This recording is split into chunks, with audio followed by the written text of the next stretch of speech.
हरे कृष्णा। बहुत बहुत स्वागत है आप सभी का हमारे आज के सेशन में। और कल हमने श्लोक संख्या 29 तक पढ़ा था। आज हम पढ़ रहे हैं श्लोक संख्या 30। तो श्लोक संख्या 30 का अनुवाद है, इस शरीर को त्यागने के पश्चात वह मनुष्य जिसने पाप कर्मों द्वारा अपना तथा अपने परिवार के सदस्यों का पालन पोषण किया था नारकीय जीवन बिताता है, और उसके साथ साथ उसके परिवार वाले भी कष्ट सहते हैं। तात्पर्य, आधुनिक सभ्यता की यही भूल है कि मनुष्य अगले जीवन पर विश्वास नहीं करता, किंतु वह विश्वास करे अथवा ना करे, अगला जीवन तो होता ही है। और यदि कोई वेदों और पुराणों जैसे प्रमाणित शास्त्रों द्वारा सम्मत आदेशों की दृष्टि से उत्तरदायित्वपूर्ण जीवन नहीं बिताता तो उसे कष्ट भोगना पड़ता है। मनुष्य जीवन से निम्न स्तर की योनियां अपने कर्मों के प्रति उत्तरदायी नहीं होती, क्योंकि उन्हें एक निश्चित विधि से कर्म करने पर बाध्य होना पड़ता है। किंतु मानवीय चेतना वाले विकसित जीवन में यदि कोई उत्तरदायी ढंग से कर्म नहीं करता तो निश्चित ही उसे नारकीय जीवन बिताना होगा, जैसा यहाँ पर वर्णित किया गया है। तो अगर वही है, अब जैसे कई बार हम ये बोलते हैं ना कि मांस नहीं खाना चाहिए, या मांस खाएंगे तो आपको भी अगले जन्म में ऐसे नरक में ये होगा वो होगा। तो जब इस प्रकार से चर्चा करते हैं तो कई बार कुछ लोग क्या आर्ग्यूमेंट देते हैं कि देखो शेर भी तो मांस खाता है, मगरमच्छ भी तो मांस खाता है, इस प्रकार से कितने सारे जीव जंतु हैं वो भी तो मांस खाते हैं तो फिर क्या वो सबको ऐसे मिलेगा? तो नहीं, ऐसा नहीं है। जो निम्न योनियाँ हैं, जो मनुष्य से निम्न योनियाँ हैं, वे भोग योनियाँ उनको बोला जाता है। उनको एक निश्चित कार्य के लिए ही उधर डाला गया है, एक चीज़ भोगने के लिए ही, कष्ट को भोगने के लिए उस योनि में डाला गया है। तो इसीलिए वो जो भी कार्य करते हैं उसका उन्हें पाप नहीं लगता है, उसके लिए उनको बाध्य नहीं होना पड़ता है। लेकिन मानसिक चेतना, क्योंकि यहाँ पर हमारे पास चॉइस है, यहाँ पर हमारे पास उत्कृष्ट बुद्धि है जिससे हम समझ सकते हैं, जिससे हम जो है चुन सकते हैं कि मुझे क्या करना है और क्या नहीं करना है। इसीलिए यहाँ पर हम कर्म करने से बंध जाते हैं, और यहाँ पर हम जो भी कार्य करते हैं, अगर हम पाप करेंगे तो उसके लिए हमको जो कष्ट है वो भोगना ही पड़ेगा नारकीय जीवन में। श्लोक संख्या 31। इस वर्तमान शरीर को त्यागने पर वह अकेला नरक के अंधतम भागों में जाता है, और अन्य जीवों के साथ ईर्ष्या करके उसने जो धन प्राप्त किया था वह मार्ग व्यय की तरह उसके साथ जाता है। तात्पर्य, जब मनुष्य अनुचित साधनों से धन कमाकर उस धन से अपने परिवार का तथा अपना पालन करता है तो वह धन यद्यपि परिवार के कई सदस्यों द्वारा भोगा जाता है, किंतु नरक तो उसे अकेले जाना होता है, और नरक ही ऐसे हिंसक तथा अवैध जीवन के पाप कर्मों का फल भोगना पड़ता है। उदाहरणार्थ, यदि कोई मनुष्य किसी को मार कर कुछ धन प्राप्त करता है तो उस धन से अपने परिवार का पोषण करता है, तो जो लोग उस काले धन का उपभोग करते हैं वे भी अंशतः उत्तरदायी होते हैं और उन्हें भी नरक भेजा जाता है। किंतु जो प्रमुख होता है उसे विशेष रूप से दंडित किया जाता है, उसके द्वारा कमाया धन इसी संसार में रह जाता है और वह अपने साथ केवल पापमय कर्म का फल ले जाता है। बहुत ही इम्पोर्टेंट पॉइंट है, इसको समझना चाहिए हमको। सबसे पहली बात तो ये है कि जब कोई व्यक्ति अपने परिवार का पालन पोषण करने के लिए अगर गलत विधि से धन कमा रहा है तो मुख्य रूप से जो पाप है वो उसी को ही लगेगा। ऐसा नहीं है कि भी घर में 5 सदस्य हैं तो जो पाप है वो 5 हिस्सों में बट जाएगा, नहीं, वो 5 हिस्सों में नहीं बटेगा, वो पूरा का पूरा पाप उसी को ही लेना पड़ेगा, वो कभी भी परिवार वालों को नहीं मिलेगा। हाँ, परिवार वालों को इस बात का जरूर पाप मिलेगा कि उन्होंने पाप की कमाई को खाया है। इसीलिए जो है बहुत ही हमें सावधानीपूर्वक कार्य करना चाहिए कि हमें जो भी धन कमाना है या जो भी कार्य कर रहे हैं उसमें पाप ना हो, कि हम चाहे वो किसी के लिए भी कर रहे हैं, चाहे वो परिवार के लिए कर रहे हों, चाहे वो समाज के लिए कर रहे हैं, किसी के लिए भी कर रहे हों, लेकिन वास्तविकता में उस पाप के फल के उत्तरदायी हम ही होंगे यदि हम पाप कर्म करेंगे तो। हाँ, तो एक पॉइंट सबसे पहला ये है। दूसरा पॉइंट इसमें बहुत इम्पोर्टेंट है कि जो है जो अगर मान लीजिए कोई पाप का कमाया हुआ धन भी हम खाएंगे तो उसके कारण भी कुछ पाप फल हमको भी मिलेगा। इसलिए हम जो खा रहे हैं वो कमाई पाप की नहीं होनी चाहिए। यानी कि अगर कोई व्यक्ति 4 नियम तोड़ रहा है और उसके धन से हम खा रहे हैं, हाँ, तो वो भी हमको क्या बोलते हैं, उससे भी हमको पाप मिलेगा। उसके 4 नियम तोड़ने का कुछ % तो हमको भी रिएक्शन आएगा ही आएगा। इसीलिए ये बहुत ही जो है मतलब बहुत इम्पोर्टेंट पॉइंट है एक्चुअल में देखा जाए।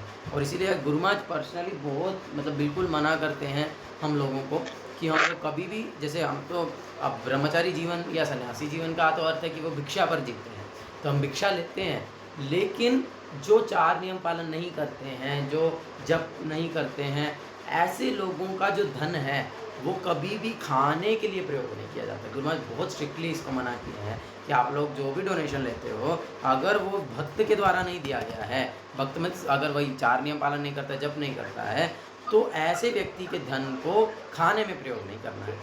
हाँ, इसको चैतन्य महाप्रभु बोले हैं विषयीरा अन्न खाए मलिन होए मन, कि अगर हम विषयी व्यक्ति के जो है अन्न को खाएंगे, विषयी व्यक्ति के द्वारा दिए गए भोजन को खाएंगे तो मलिन होए मन, तो उससे जो हमारा मन है वो मलिन हो जाएगा। फिर उससे जो है हमारे मन में जो है विकार आ जाएंगे, गलत भावनाएं, वो जो उस व्यक्ति के मन की जो भावनाएं हैं वो हमारे हृदय में आ जाएंगे। तो इसीलिए हमें बहुत ही सावधानी पूर्वक जो है इस प्रकार से करना होता है। इसीलिए जनरली जैसे अगर नॉर्मली अगर हमको कोई भी डोनेशन देते हैं तो हम उसको पेट्रोल में यूज़ करते हैं, हम उसको कोई जनरल जो मंदिर का सेवाएं हैं उसमें यूज़ करते हैं, जैसे बिजली का बिल हो गया या इस प्रकार से, तो जिसमें कि जो जिसका डायरेक्ट जो इम्पैक्ट है वो किसी पर्टिकुलर भक्त के ऊपर ना आए।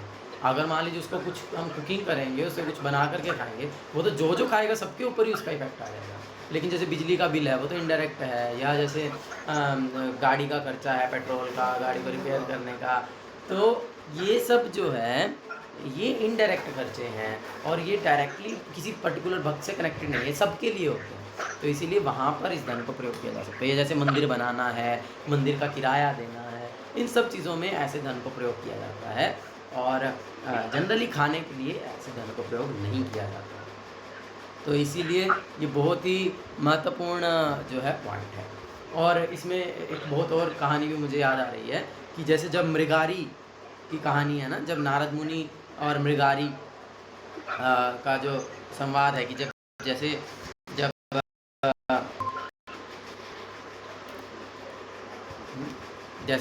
मृगारी जो है वो क्या है, मृगारी, कल भी हम लेक्चर सुन रहे थे तो उसमें गुरु महाराज बहुत सुंदर एक्सप्लेन कर रहे थे कि मृगारी मीन्स मृग मीन्स क्या बोलते हैं, हिरण, या फिर मृग मीन्स पशु भी बोलते हैं संस्कृत में, मतलब हर प्रकार का पशु, उसको कैटेगराइज कर दिया एज अ मृग।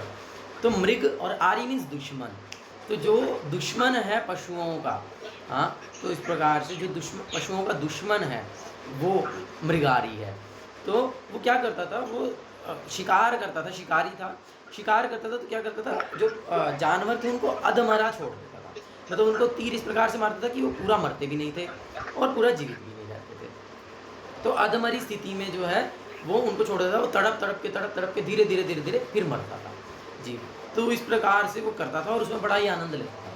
तो एक नारद मुनि एक बार जब उस रास्ते से जा रहे थे तो उनको कृपा करने की इच्छा हो, तो उनको कृपा करने के लिए उनके पास गए, उनसे बात करने लगे। तो उन्होंने उनको यही प्रश्न किया कि तुम जो है ये पाप कर्म क्यों कर रहे हो, तुमको पता है इसके कारण तुम्हें कितना जो है कष्ट भोगना पड़ेगा। तो मृगारी बोलते कि हाँ ठीक है, वो तो मुझे पता है, लेकिन ये तो मेरा पेशा है कि भाई हमको तो पुश्तैनी है कि हमारे पिताजी भी यही करते थे, उनके पिताजी भी यही करते थे, तो हम भी यही कर रहे हैं। अच्छा ठीक है, तो कर रहे हो तो तुमको पता है कि क्या बोलते हैं, इसका पाप तुमको कितना भोगना पड़ेगा। हाँ भोगना पड़ेगा मुझे, लेकिन मैं जो हूँ मेरे परिवार के पालन पोषण के लिए ये कर रहा हूँ, तो मेरे परिवार में भी मेरी पत्नी है, तो वो भी जो है मेरे इसमें हिस्सा लेगी कष्ट में। तो बोले कि ठीक है, तुम जाके पूछ के आओ कि क्या जो है तुम्हारी पत्नी जो है जो तुम्हारे इस पाप में क्या हिस्सा लेगी। तो फिर मृगारी जो हैं वो गए अपनी पत्नी के पास और जा कर के उनसे पूछते हैं कि ये जो मैं तुम्हारे लिए तुमको पालन पोषण करने के लिए जो भी मैं ये पाप काम कर रहा हूँ, उसका जो पाप फल है उसमें तुम हिस्सा लोगी। तो बोले कि मैं क्यों लूँगी, हाँ तुम्हारा काम है हमको पालन पोषण करना, हमको खिलाना पिलाना, हमारी ज़रूरतों को पूरा करना, वो तुम जैसे मर्जी करो, हमने थोड़ी बोला कि तुम शिकारी करो, तुम जो मर्जी करो। तो इस प्रकार से बच्चों ने भी ऐसे ही बोल दिया। तो फिर उनकी आंखें खुल गया, अरे कि मैं तो जो हूँ कि जिनके लिए मैं ये सारे पाप कर रहा हूँ, जिनके लिए मैं ये सारे जो है कष्ट उठाने के लिए रेडी हुआ हूँ, वो तो मेरे पापों को लेने के लिए रेडी नहीं है, वो तो इसमें हिस्सा तक लेने के लिए रेडी नहीं है। तो इसीलिए फिर उन्होंने नारद मुनि को बोला कि भई आप मुझे बताइए मैं क्या करूँ, मैं कैसे इन पापों से मुक्त हूँ। तो ये फिर अलग कहानी है खैर। तो फिर उसके बाद नारद मुनि ने उनको कहा कि ठीक है तुम ये धनुष बाण तोड़ दो, तुलसी बीज रोपण करो और फिर तुलसी को सेवा करो और जप करो भगवान का। तो फिर ऐसे करके वो करने लगे और फिर बोलते कि खाना पीना फिर कैसे चलेगा। हाँ, तो बोले कि खाना पीना मैं भेज दूँगा, उसकी तुम चिंता मत करो। तो ठीक है भेज दिया। तो फिर इस प्रकार से वो करने लगे। जब आसपास के लोगों को पता चला अरे जो शिकारी जो है वो तो साधु बन गया, तो सब लोग देखने के लिए आने लगे। तो भारत में बोलते हैं कि जनरली जब किसी साधु के पास या मंदिर में या भगवान के पास जब जाया जाता है तो कुछ उपहार लेकर के जाना चाहिए, कुछ भेंट लेकर के जाना चाहिए, खाली हाथ नहीं जाना चाहिए, है ना। ऐसे किसी मित्र के पास जा रहे हैं या किसी के आमंत्रण में जा रहे हैं या किसी साधु के पास जब हम जाते हैं तो हमें खाली हाथ नहीं जाना चाहिए, हमें कुछ भेंट ले करके ही जाना चाहिए। तो फिर लोग अब उसको देखने के लिए आते थे, अरे शिकारी था ये तो साधु बन गया, तो चलो जा रहे हैं तो चलो थोड़ा चावल ले जाते हैं, थोड़ा आटा ले जाते हैं। इस प्रकार से इतनी मात्रा में उसके पास अनाज आने लगा, इतनी मात्रा में उसके पास चीज़ें आने लगी कि वो जो है अपना तो उनका पूरा हो जाता था, फिर भी बहुत बच जाता था। तो उन्होंने भंडारा करना भी शुरू कर दिया, सबको खिलाने लगे। तो इस प्रकार से और फिर बाद में नारद मुनि एक दिन आए थे देखने के लिए कि मेरा शिष्य क्या कर रहा है, कैसे कर रहा है। तो देखा कि उनका शिष्य जो है उनकी तरफ आते हुए उछल कूद रहा है। तो उस समय नारद मुनि के साथ उनके एक और मित्र थे पर्वत मुनि, तो दोनों आ रहे थे। तो सोच रहे हैं कि क्या कर रहा है। तो फिर उन्होंने देखा कि नीचे जो है बहुत सारी चींटियाँ हैं और वो जो है कि कहीं चींटियों के ऊपर उसका पैर ना पड़ जाए, और वो जो है रास्ते को साफ़ कराए कि मैं मेरे गुरुजी आए हैं, मैं उनको प्रणाम करूँगा और मैं प्रणाम करूँगा तो इतनी सारी चींटियाँ हैं यहाँ पे, कहीं वो मर ना जाए, कहीं उन्हें कष्ट ना हो। हाँ, तो इस प्रकार से तो पर्वत मुनि देख करके बड़े आश्चर्यचकित हो गए कि किस प्रकार से एक मृगारी जो कि जानवरों को आधा मार करके छोड़ करके आनंद लेता था, वो जो है इतना परिवर्तित हो गया, उसका चरित्र इतना बदल गया कि अब वो चींटी तक को कष्ट नहीं देता। वास्तविकता में ये आध्यात्मिक जीवन है, ये गुरु का कृपा है, ये चरित्र निर्माण है। और प्रभुपाद बोले कि this ISKCON movement is for character development, ये चरित्र निर्माण के लिए है। तो हमें यहाँ पर इस प्रकार से ये गुणों को विकसित करना है। ठीक है, आगे कंटिन्यू करते हैं।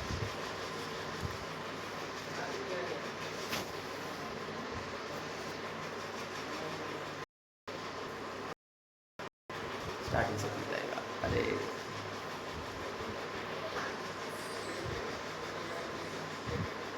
एक सेकंड बंद हो गया।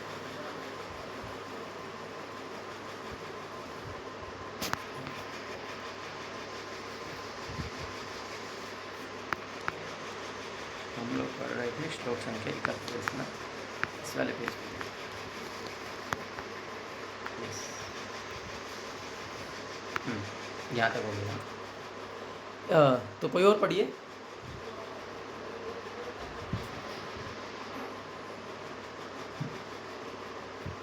हरे कृष्णा, मोहित प्रभु पढ़िए। हरे कृष्णा, मैं पढ़ूं प्रभु? हाँ पढ़िए जी। हरे कृष्णा, पढ़ूं? पढ़िए। इस संसार में यदि कोई मनुष्य किसी आपकी आवाज़ हत्या थोड़ी सी करके कम आ कुछ रही है, थोड़ी सी आवाज़ इंक्रीज कीजिए। तो उसके परिवार को फांसी नहीं दी जाती, यद्यपि उसके सदस्य भी पाप से कलुषित होते हैं, किंतु जो व्यक्ति हत्या करता है मैं और सुन नहीं परिवार पा का रहा हूँ। पोषण करता है उसके हत्यारे के हरे रूप में कृष्णा। फांसी दी जाती है। प्रत्यक्ष अपराधकर्ता अप्रत्यक्ष भोक्ता की अपेक्षा। हरे कृष्णा, ओके। आपकी आवाज़ बहुत कम आ रही है, मैं सुन नहीं पा रहा हूँ। हरे कृष्णा प्रभु जी, मैं तो ठीक से मतलब पूरा बोल रहा हूँ। अब पढ़ो स्टार्टिंग से, और सुना करो, जब साथ में बोल रहे हो तो सुना भी करो कि कुछ बोल रहा हूँ। आप सुनते नहीं हो, बोलते रहते हो। इस संसार में भी यदि कोई मनुष्य किसी की हत्या करके कुछ धन प्राप्त करता है तो उसके परिवार को फांसी नहीं दी जाती, यद्यपि उसके सदस्य भी पाप से कलुषित होते हैं, किंतु जो व्यक्ति हत्या करता है और परिवार का पोषण करता है उसे ही हत्यारे के रूप में फांसी दी जाती है। प्रत्यक्ष अपराधकर्ता अप्रत्यक्ष भोक्ता की अपेक्षा पाप कर्मों के लिए अधिक जिम्मेदार है। अतः महान विद्वान चाणक्य पंडित का कथन है कि मनुष्य के पास जो कुछ भी है उससे सत्कार्य में अर्थात पूर्ण पुरुषोत्तम भगवान के लिए व्यय कर देना चाहिए, क्योंकि कोई भी व्यक्ति अपने साथ अपनी धन दौलत को नहीं ले जा सकता। धन दौलत यहीं रह जाती है और नष्ट हो जाती है। अतः या तो हम धन त्यागे, अन्यथा धन हमें त्यागेगा, किंतु हम दोनों विलग होकर रहेंगे। जब तक धन हमारे पास है तब तक उसका सर्वोत्तम उपयोग यही है कि उसे कृष्ण भावनामृत अपनाने तथा उसका प्रसार करने में व्यय किया जाए। इस प्रकार पूर्ण पुरुषोत्तम भगवान की व्यवस्था से परिवार का पोषण करता अपने पाप कर्मों को भोगने के लिए नरक की दशा में रखा जाता है, जैसे कि वह मनुष्य जिसकी सारी संपत्ति लुट गई हो।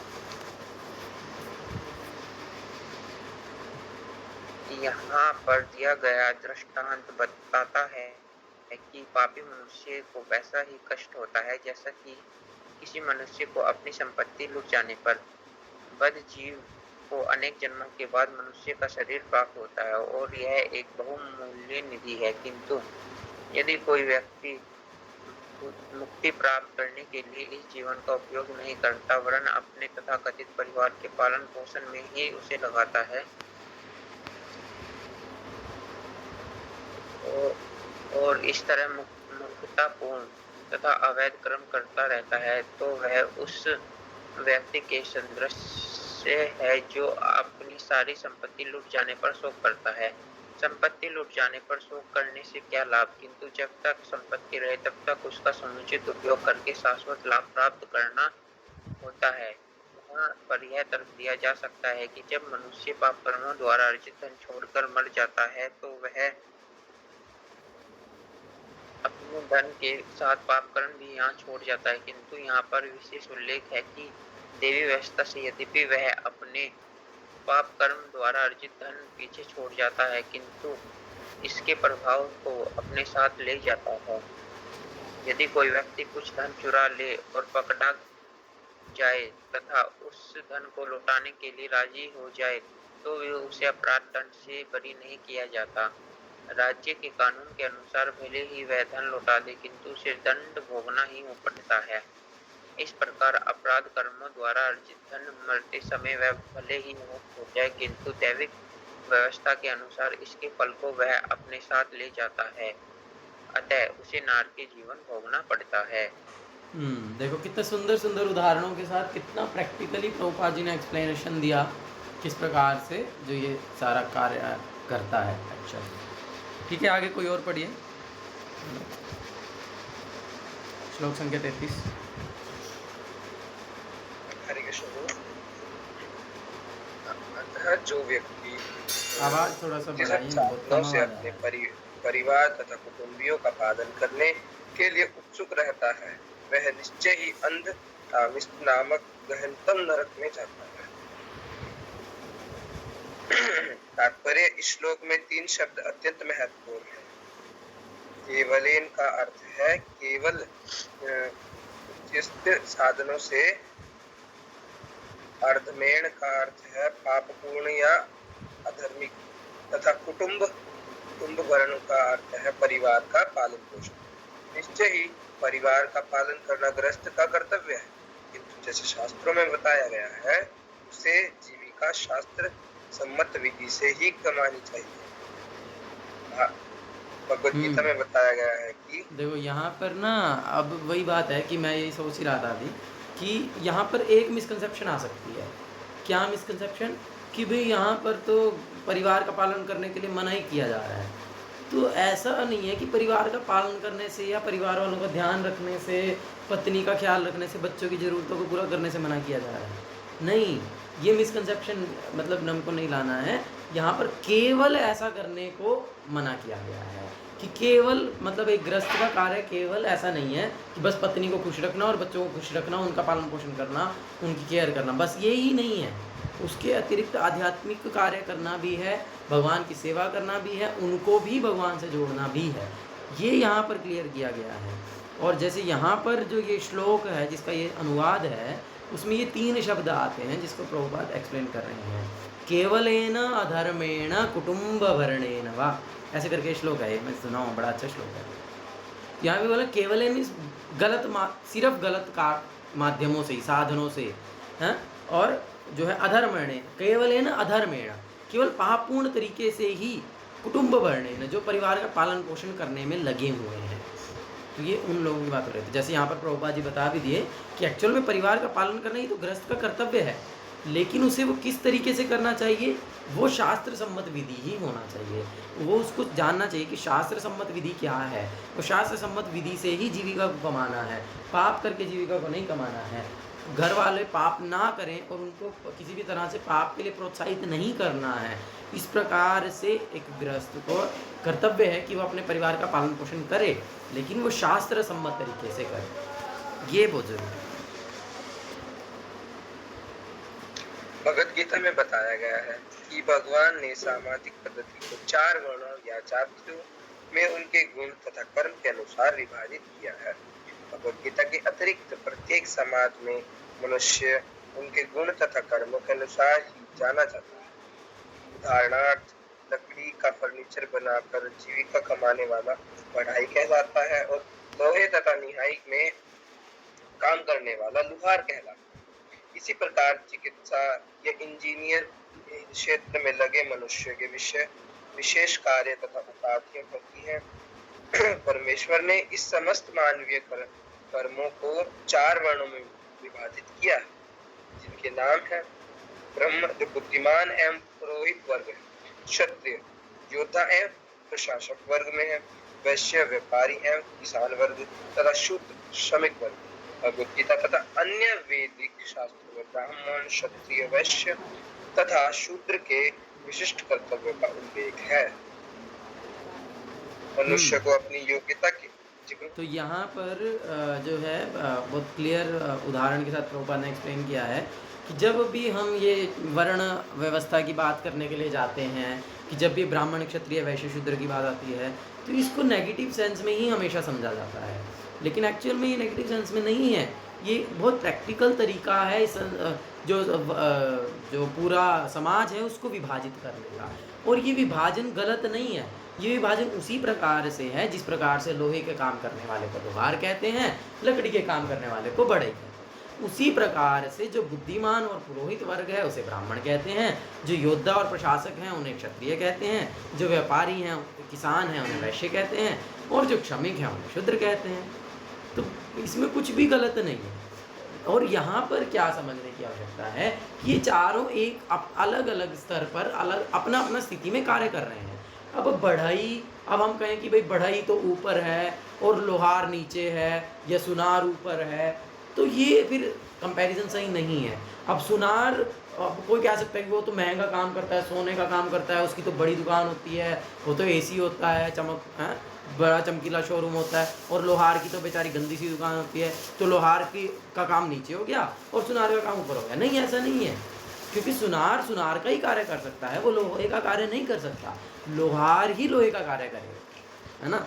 तो इस प्रकार से अगर हम ऐसा कहें कि ब्राह्मण तो श्रेष्ठ है और शूद्र तो नीचे है, तो ये गलत है। नहीं, ब्राह्मण ब्राह्मण का कार्य करता है, शूद्र शूद्र का कार्य करता है, और चारों ही व्यवस्थाओं की आवश्यकता होती है एक समाज को चलाने के लिए।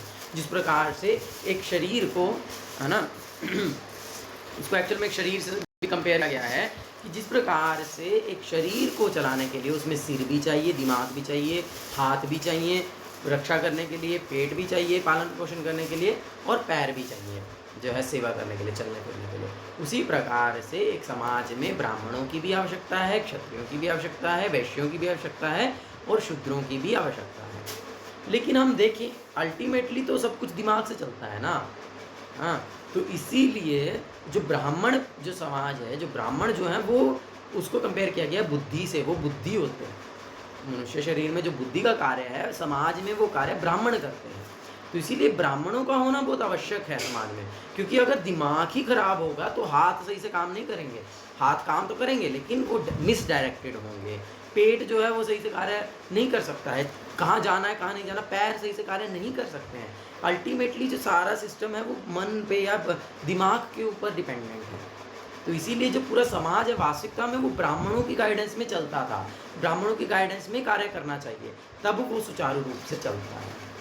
और क्योंकि अभी वही अब समाज में ब्राह्मण बचे ही नहीं हैं, ब्राह्मणों का गाइडेंस भी कोई लेना नहीं चाहता है, इसीलिए जो समाज है वो पूरा मिसडायरेक्टेड है, पूरा जो है गलत दिशा में जा रहा है। अदरवाइज हम पहले देखते कि जो राजा हैं जो है उनके राज्य में भी उनके जो क्या बोलते हैं उनका जो दरबार है उसमें भी कुछ ब्राह्मण रहते थे, उसमें भी कुछ ऋषि रहते थे। जब राजा को समझ में नहीं आता था क्या करना, तो वो हमेशा उनसे गाइडेंस लेते थे कि है ना, आपने देखा भी होगा जैसे राम जी के आप उसमें देख सकते हैं वशिष्ठ मुनि है, या इस प्रकार से हर राजा के दरबार में युधिष्ठिर महाराज के है ना, वो हमेशा सलाह लिया करते थे कि अब ये प्रॉब्लम आ रहा है तो इसमें हमें क्या करना चाहिए। तो हमेशा ही जो क्षत्रिय हैं वो ब्राह्मणों के गाइडेंस से ही कार्य किया करते थे। तो इस प्रकार से अगर हम देखें तो कहीं ना कहीं फिर ब्राह्मण थोड़ा सा तो ऊपर लेवल में आ गए ना, लेकिन इसका मतलब ये नहीं है कि भाई शूद्र तो नीचे है बस उसको दबा दो। इस प्रकार का जो ये वर्ण संकर बीच में हुआ है जिसके कारण इस वर्ण व्यवस्था को गलत समझा जाता है, हमें वो समझना चाहिए। प्रभुपाद ऐसा बोलते हैं कि अगर आँख में कैटरेक्ट है, अगर हमारे आँख में मोतियाबिंद है, तो इसका अर्थ ये नहीं है कि आँख को ही निकाल दो, नहीं, उस मोतियाबिंद को निकालना है, उस कैटरेक्ट को निकालना है, आँख को थोड़ी निकालना है, आँख को तो ठीक करना है। तो ऐसा नहीं है कि वर्ण व्यवस्था के अंदर जब हमने कुछ कमी को देखा जो कि समाज ने पैदा की है, जो कि शूद्रों के द्वारा पैदा किया गया है वास्तविकता में, या सो कॉल्ड ब्राह्मणों के द्वारा पैदा की गई है, उसके कारण अगर हम वर्ण व्यवस्था को ही रिजेक्ट कर दें तो ये सही नहीं है। वास्तविकता में उस कमी को दूर करना चाहिए, और जो रियल वर्ण व्यवस्था है अगर उसको एस्टेब्लिश किया जाए तभी वास्तविकता में ये समाज आदर्श समाज बन सकता है, और तभी वास्तविकता में जैसे हम बोलते हैं पुनः राम राज्य की स्थापना हो सकती है। तो इसीलिए जो है ये वर्ण व्यवस्था होना बहुत आवश्यक है वास्तविकता में समाज में। और एक बहुत सुंदर श्लोक आता है श्रीमद् भागवतम में, वर्णाश्रम चारवता पुरुषेण परपुमान् विष्णुराराध्यते, कि ये जो वर्णाश्रम चारवता, ये चार वर्ण आश्रम जो बांटे गए हैं, चार वर्ण हैं, चार आश्रम हैं जो इस प्रकार से बांटे गए हैं, इसका उद्देश्य क्या है? पुरुषेण परपुमान्, ये किसके लिए बांटे गए हैं? परम पुरुष के विष्णुराराध्यते, परम पुरुष की सेवा के लिए, या फिर कह सकते हैं विष्णुराराध्यते, भगवान विष्णु की सेवा के लिए, ताकि जो सब लोग हैं वो मिल करके सेवा कर सकें। तो यहाँ पर जो बात की गई है वो यहाँ पर ये क्यों एक्सप्लेन किया गया है? इससे पहले पॉइंट क्या था कि व्यक्ति को जो जीविका कमानी है वो शास्त्र सम्मत होनी चाहिए। तो मतलब यहाँ पर हमको अब ये देखना है कि हम इन चारों वर्णों में से किस वर्ण में आते हैं, कि हम ब्राह्मण बन हैं, हम क्षत्रिय हैं, हम वैश्य हैं, या हम शूद्र हैं। हम इस एक पर्टिकुलर व्यक्ति वो किसी घर परिवार से संबंधित होने से नहीं कि भाई मैं तो कश्यप घर में जन्म लिया तो मैं ब्राह्मण हो गया, मैं तो बनिए के घर में जन्म लिया तो मैं वैश्य हो गया, नहीं, इस प्रकार से नहीं है। ये जन्म के आधार पर नहीं है, ये गुणों के आधार पर है। हमें गुणों के आधार पर देखना है कि मेरे अंदर क्या गुण है, मेरा नेचुरल टेंडेंसी क्या है। अगर मेरा नेचुरल टेंडेंसी रीडिंग में है, मेरा नेचुरल टेंडेंसी कहीं ना कहीं डीटी वर्शिप में है, भगवान के प्रति आस्तिकता का बहुत भाव है, या इस प्रकार से, तो ये कहीं ना कहीं ये ब्राह्मणिकल नेचर है। टीचिंग क्वालिटी जो है ये ब्राह्मणिकल नेचर है, ये ब्राह्मण के गुण है। ऐसे ही जो कोई योद्धा टाइप का है, युद्ध करना पसंद है, लड़ाई झगड़ा है, क्षत्रिय, वो क्षत्रिय के नेचर में जाता है। किसी को बिजनेस में इंटरेस्ट है तो वो वैश्य का। तो हमारा पर्सनल टेंडेंसी क्या है उससे डिसाइड होगा कि हम ब्राह्मण हैं, क्षत्रिय हैं, वैश्य हैं या शूद्र हैं। वो जिस क्वालिटी में हम आते हैं, then we have to develop उसे और अच्छे से हमें विकसित करना है, और फिर उसके जो कर्तव्य बताए गए हैं शास्त्रों में उसका हमें पालन करना है। जैसे ब्राह्मण के कर्तव्यों में हम देखेंगे कि ब्राह्मण को जो है अपने रोजी रोटी के लिए कमाने की आवश्यकता नहीं है, उसको किसी के अंडर में गाइड मतलब जॉब करने की आवश्यकता नहीं होती है। वो ब्राह्मण नहीं होता है जो किसी के अंदर में काम करता है, वो ब्राह्मण नहीं, वो क्षुद्र है।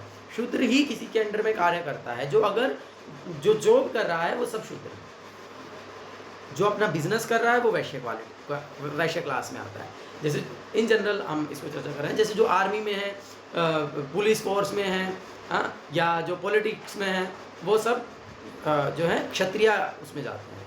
और जो टीचिंग क्वालिटीज़ में जो है, टीचिंग लाइन में जो है, या अल्टीमेटली वैसे नॉट ओनली टीचिंग बट वो कहीं ना कहीं वो ब्राह्मणिकल में आता है, बट एक्चुअली जो स्क्रिप्चरल टीचिंग्स में है वो ब्राह्मणिकल क्वालिटीज़ में आते हैं। तो इस प्रकार से हमको देखना है, और फिर उनके अलग अलग कर्तव्य हैं। तो जैसे मैं बोल रहा था कि ब्राह्मण को कमाने की आवश्यकता नहीं होती है। जो ब्राह्मण होता है वह दान के पर अपने जीवन को व्यतीत कर सकता है, चाहे वो गृहस्थ हो चाहे वो ब्रह्मचारी हो। हाँ, तो इसीलिए, और उसमें भी क्या है क्या बोलते, तो इस प्रकार से, हाँ मैं बोल रहा था कि प्रभुपाद जो ये मूवमेंट बनाया है, प्रभुपाद बोलते this is to make Vaishnava और ब्राह्मण, कि मैं जो हूँ इन्हें, प्रभुपाद से एक बार पूछे कि आप ये वेस्टर्न लोगों को क्या बनाना चाहते हो, तो प्रभुपाद बोले मैं इन्हें ब्राह्मण बनाना चाहता हूँ। तो actually this movement is for making us ब्राह्मणा, जो कि high class first class person जो हैं वो ब्राह्मणास हैं, ब्राह्मण से भी ऊपर वैष्णव है एक्चुअल में। तो ultimately we have to be a Vaishnav, हमको वैष्णव बनना है। लेकिन उसके लिए अगर आप देखोगे वैष्णव के 26 लक्षण हैं, तो उसके लिए हमें पहले ब्राह्मण के स्तर पर आना होगा। ब्राह्मण मीन्स सतोगुण, सतोगुण के स्तर पर आना होगा। तो उसमें जो 9 ब्राह्मण के जो 9 गुण बताए गए हैं, वैष्णव के 26 गुणों में वो हैं। तो इसका मतलब पहले हमें वो 9 गुण, फिर उससे चल करके ऊपर 26 गुणों में हमको जाना है। तो इसीलिए जो ये मूवमेंट है ये यहाँ पर ब्राह्मण बनने के लिए, हमें यहाँ पर ब्राह्मण की क्वालिटीज़ को डेवलप करने के लिए हमें यहाँ पर ट्रेनिंग दिया जाता है, हम ऐसा कह सकते हैं। तो ये श्लोक का तात्पर्य पूरा हो गया था क्या? एक बार इसको अगर श्लोक कंप्लीट नहीं हुआ तो हम कंप्लीट करते हैं और फिर अरे फिर से भूल गया।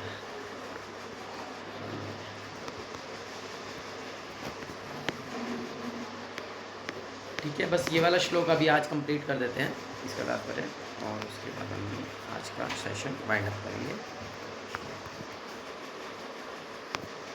हाँ भाई 45 पे था, 45 किस पे था? 45 45। फिर तो हमारा बुक ऑलमोस्ट ख़त्म हो गया। कहाँ तक पढ़ लिया था? हाँ ये पढ़ा था ना, यस यहाँ तक पढ़ा था। यस पढ़ो, इसको ख़त्म करो।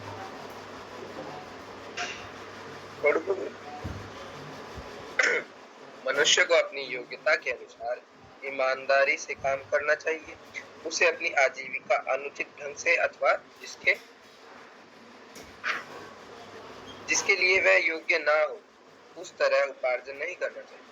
यदि कोई ब्राह्मण होने का दावा करता है और धर्माचार्य के रूप में कार्य करता है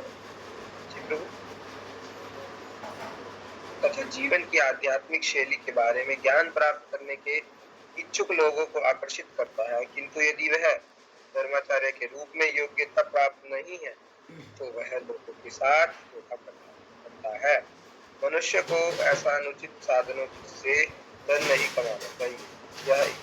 यही बात क्षत्रिय तथा वैश्य पर भी लागू है। इसका विशेष उल्लेख हुआ है कि जो लोग कृष्ण भावनामृत में अग्रसर होना चाहते हैं उनकी जीविका के साधन अत्यंत नियमित तथा जटिलता से रहित होने चाहिए। यहाँ इसका उल्लेख है कि जो अनुचित साधनों से जीवनोपार्जन करता है उसे गहनतम नरक में भेजा जाता है। अन्यथा यदि वह शास्त्ररक्त विधि से तथा ईमानदारी के साथ परिवार का भरण करता है तो उसे ग्रस्त होने में कोई आपत्ति नहीं है। ठीक है, तो ये आज हमारे श्लोक संख्या 33 कंप्लीट हो गया। 34 से हम फिर अगले हफ्ते पढ़ेंगे, अगले मंडे को, और ऑलमोस्ट ख़त्म हो गया। एक श्लोक रह गया है और 2-3 पेज का रह गया। बाकी हमारा ये जो बुक है प्रकृति के नियम, उसके बाद कंप्लीट हो जाएगा। ठीक है, हरे कृष्णा कृष्ण कृष्ण हरे हरे, हरे राम राम राम हरे हरे। जय श्री प्रभुपाद की जय, स्वामी गुरु महाराज की जय। किसी को कुछ बोलना है? कुछ प्रश्न है? कुछ टिप्पणी? प्रभु कल नहीं पढ़ेंगे? कल तो वो हो गया ना, वीरवार हो गया ना, तो वीरवार से तो दूसरी बुक पढ़ते हैं। लेकिन मैं सोच रहा था अभी क्योंकि जन्माष्टमी आ रही है तो हम लोग कृष्णा बुक से भगवान कृष्ण का प्राकट्य का लीला पढ़ेंगे। तो वैसे तो हम चैतन्य महाप्रभु का लीलाएं चर्चा करते हैं, या चैतन्य चरितामृत या चैतन्य महाप्रभु को शिक्षामृत से पढ़ते हैं 3 दिन ना लास्ट के। तो लेकिन अभी कल हम कृष्णा बुक से पढ़ेंगे भगवान कृष्ण का अवतरण लीला। ठीक है, ओके प्रभु जी। हरे कृष्ण।